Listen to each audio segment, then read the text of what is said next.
Naša koža – zázrak prírody.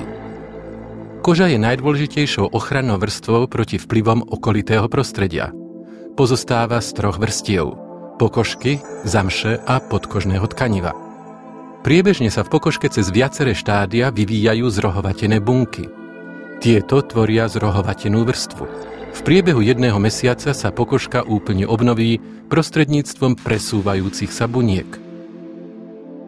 Mastné látky obalia zrohovatené bunky a vyplnia priestory medzi nimi. Starajú sa o stabilnú väzbu buniek a preto sú jedným z najdôležitejších predpokladov pre ochranné funkcie kože. Nad zrohovatenou vrstvou je tenký ochranný film. Obsahuje tuk tukových žliaz, vodu a soli, ktoré sa presúvajú z potných žliaz na povrch. Tento ochranný film pri pH hodnote približne 5,5 zareaguje chemicky mierne kyslo.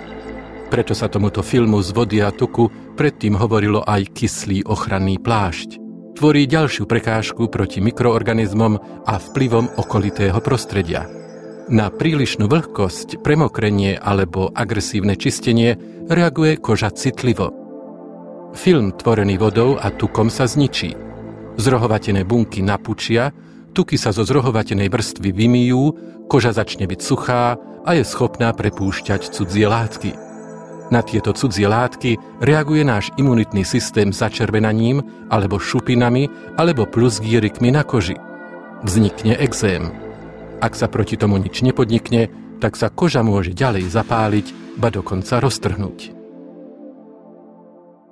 Pravidelné používanie ochranných a ošetrujúcich krémov na kožu podporí ochranné funkcie pokožky.